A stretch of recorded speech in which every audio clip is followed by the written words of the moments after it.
Hello everyone and welcome back to my channel. So in this video we will discuss about voice. तो हम सबको पता है कि मेनली दो टाइप के वॉइस होते हैं, एक्टिव वॉइस और पैसिव वॉइस. अगर एग्जाम्पल देखें तो राव कॉल्ड साची ऑन द फोन. साची was called by Rao on the phone. तो पहला वाला एक्टिव वॉइस है और दूसरा पैसिव वॉइस है. हमें ये पता कैसे चलता है और इनके क्या क्या डिफरेंसेस और सिमिलैरिटीज होते हैं ये हम इस पूरे वीडियो में डिस्कस करेंगे. So in the first sentence Rao is the subject and the doer of the action. यानी कि पहले वाक्य में, पहले सेंटेंस में राव सब्जेक्ट है और डूअर भी है एक्शन का. दिस मीन्स कि एक सेंटेंस में सब्जेक्ट होता है एंड ऑब्जेक्ट होता है, राइट. किसी किसी सेंटेंस में सब्जेक्ट और ऑब्जेक्ट सेम होता है. सो यहाँ पर पहले वाले सेंटेंस में जो राव है वो सब्जेक्ट है, राइट. क्योंकि राव की बात हो रही है कि राव ने साची को कॉल किया फ़ोन पर और एक्शन भी वही कर रहा है क्योंकि राव ने कॉल किया, साची ने कॉल नहीं किया, राव ने कॉल किया, तो एक्शन भी उसने किया है. So he is the subject as well as the doer of the action. Now, in the second sentence, Rao is the doer of the action, but Sachi is the receiver of the action. But is the subject of the verb. तो अब दूसरे वाले sentence में साची subject of the verb है, Rao doer है क्योंकि उसने एक्शन किया है, लेकिन उस एक्शन का रिसीवर साची है और साची सब्जेक्ट भी है वर्ब का. यहाँ पे वर्ब है कॉल्ड, तो कॉल्ड की जो ये वर्ब है उसका जो सब्जेक्ट है वो साची है. सो ये मेन डिफरेंस था फर्स्ट और सेकेंड सेंटेंस में. फर्स्ट सेंटेंस में राव सब्जेक्ट था और राव ने ही एक्शन किया था. सेकेंड सेंटेंस में क्या हमें बताया गया है, राव डूअर तो है बट साची रिसीवर है और साची वर्ब की सब्जेक्ट है. मूविंग अहेड, वॉइस का क्या यूज होता है. So we use the active voice more often than the passive voice as the meaning is clear and direct. हम अपनी डेली लाइफ में भी ज़्यादातर एक्टिव वॉइस का यूज़ करते हैं rather than passive voice क्योंकि मीनिंग क्लियर होता है और हमें डायरेक्टली पता चल जाता है that what the person is trying to convey. अब एक एग्जाम्पल लें. So yesterday I baked a chocolate cake. या फिर अगर मैं बोलूँ a chocolate cake was baked by me yesterday. तो यहाँ पर कौन सा सेंटेंस आपको ज़्यादा सिंपल और ज़्यादा इजीली अंडरस्टैंडेबल लगा? First one, right. तो किसी से भी आप पूछोगे तो उसे एक्टिव वॉइस ज़्यादा क्लियर और डायरेक्ट लगेगी rather than passive voice. So for example the children are playing tennis, ये एक्टिव वॉइस है एंड इसका पैसिव हो जाएगा कि tennis is played by the children, right. Moving ahead, the passive voice is used in official instructions and when the doer of the action is not important. वहीं पे passive voice की हम बात तब करते हैं जब कोई भी एक्शन का डूअर इम्पॉर्टेंट ना हो, यानी कि उस पर्टिकुलर सेंटेंस में हमें ज़्यादा इम्पॉर्टेंस रिसीवर को देनी हो rather than those doer, right. So passive voice का हम तब यूज़ करते हैं. Now example, smoking is prohibited. तो यहाँ पर बहुत सिंपल सा सेंटेंस है जिसका हमें एग्जाम्पल दिया गया है. The passive voice is also used when the receiver of the action is more important than the doer. तो ये मैंने ऑलरेडी बता दिया कि पैसिव वॉइस का हम तब यूज़ करते हैं जब कोई भी एक्शन में, कोई भी सेंटेंस में डूअर से ज़्यादा इंपॉर्टेंस हमें रिसीवर को देनी हो. अब जैसे कि बहुत ही यहाँ पर बहुत बढ़िया एग्जाम्पल हमें दिया गया है, the prime minister was received by the local authorities. अब यहाँ पर रिसीवर प्राइम मिनिस्टर है एंड जो डूअर है वो लोकल अथॉरिटीज़ हैं. तो यहाँ पर क्योंकि यहाँ पे सिंपली लिखा हुआ है वॉज रिसीव्ड बाय, तो यहाँ पर प्राइम मिनिस्टर रिसीवर है एंड जो लोकल अथॉरिटीज़ हैं वो डूअर हैं. बट हम यहाँ पर प्राइम मिनिस्टर की जो टर्म है उसे पहले रख रहे हैं सेंटेंस में एंड जो डूअर है जिसे कम इम्पोर्टेंस देनी है उसे लास्ट में रख रहे हैं.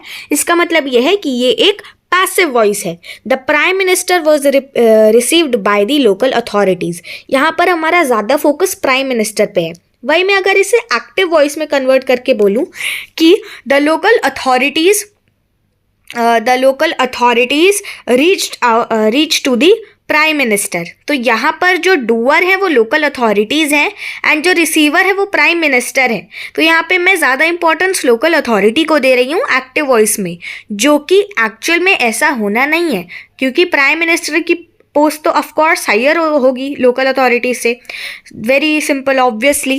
सो यहाँ पर इसीलिए हम पैसिव वॉइस का यूज़ कभी कभी करते हैं जब हमें रिसीवर को ज़्यादा इंपॉर्टेंस देनी हो देन द डूअर। एंड वैसे तो हम एक्टिव वॉइस का यूज़ करते हैं because it is more clear and direct. Now passive forms of verbs in tenses and interrogatives. Simple present में passive voice is in the form of am, is, are plus past participle. अब tenses में और interrogative में passive voice की form कैसे बदलती है हम ये देखेंगे। तो सिंपल प्रेजेंट में क्या होता है, इज, एम, आर और प्लस वर्ब की पास्ट पार्टिसिपल वाली फॉर्म। बात करें एग्जाम्पल की, सो एक्टिव वॉइस में हो जाएगा I love my parents and passive voice में हो जाएगा my parents are loved by me, as simple as that. Passive voice is in the form of is, am, are plus being plus past participle. Example, active voice में the principal is giving sweets to the children और passive voice में the children are being given sweets by the principal. तो यहाँ पर ये बताया जा रहा है कि एक्टिव वॉइस में प्रिंसिपल बच्चों को स्वीट्स दे रही है, वहीं पे दूसरे वाले में बच्चों को स्वीट्स मिल रहे हैं प्रिंसिपल के द्वारा, यानी कि प्रिंसिपल के थ्रू, क्योंकि प्रिंसिपल दे रही है। सो ये यहाँ पे बताया गया है। Simple past, so verb in the passive, the verb in passive is the form of was, were plus past participle। जैसे कि Adil was helped by me to board the train। तो आदिल की मदद मैंने की थी, मेरे द्वारा आदिल को हेल्प मिली थी उसकी ट्रेन बोर्ड करने में। अब प्रेजेंट कंटिन्यूअस में the verb in the passive voice is in the form of am, is, are plus being plus past participle. जैसे कि children were given sweets by the principal. भाई moving ahead, past continuous. So verbs in the passive voice is in the form of was, were, being plus past participle. Example, the children were being given new clothes by the mother। तो यहाँ पे वही उसी type के examples repeat किए गए हैं। Now present perfect में the verb in passive voice is in the form of had plus been plus past participle। अब ये थोड़ा डिफरेंट है। जैसे कि I had been told by Mohan about the match on Saturday, कि मतलब मुझे मोहन, मिस्टर मोहन कोई तो है, तो मुझे मोहन ने बताया था सैटरडे वाले मैच के बारे में, यानी कि मुझे मोहन से पता चला था कि सैटरडे वाले मुझे मोहन से पता चला था सैटरडे वाले मैच के बारे में। So I had been told by Mohan about the match on Saturday. Now future reference. So the verb in the passive voice is in the form of can, could, may, might, will plus be plus past participle or am, is, are plus going to be plus past participle।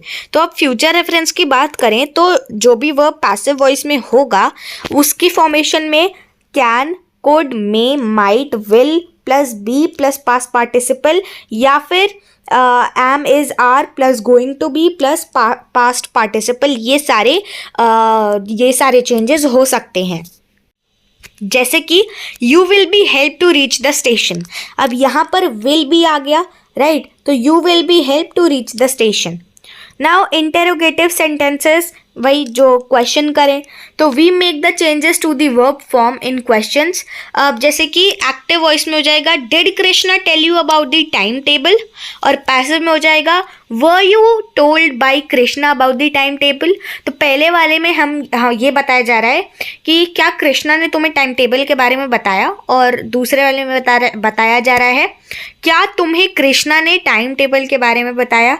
सो यहाँ पे difference क्या है कि पहले कृष्णा आ गया है, and दूसरे वाले में लास्ट में कृष्णा आया है, कृष्णा ही डूअर है क्योंकि वो बता रहा है, राइट। यहाँ पे टेल आ रहा है, यहाँ पे टोल्ड आ रहा है, तो ये वर्ब है, राइट। तो पहला वाला एक्टिव है, दूसरा वाला पैसिव है।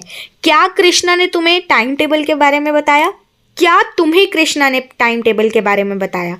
तो यहाँ पे क्या हो रहा है, यहाँ पर क्या के बाद यानी कि क्वेश्चन के बाद कृष्णा आ जा रहा है, और यहाँ पे क्वेश्चन के बाद क्या के बाद हम आ जा रहे, या फिर हम जिससे हम बात कर रहे हैं वो पर्सन आ रहा है कि क्या तुम्हें कृष्णा ने टाइम टेबल के बारे में बताया या नहीं। So yeah this was it in the whole chapter. We will meet again in the next video. Till then take care, bye bye and stay updated.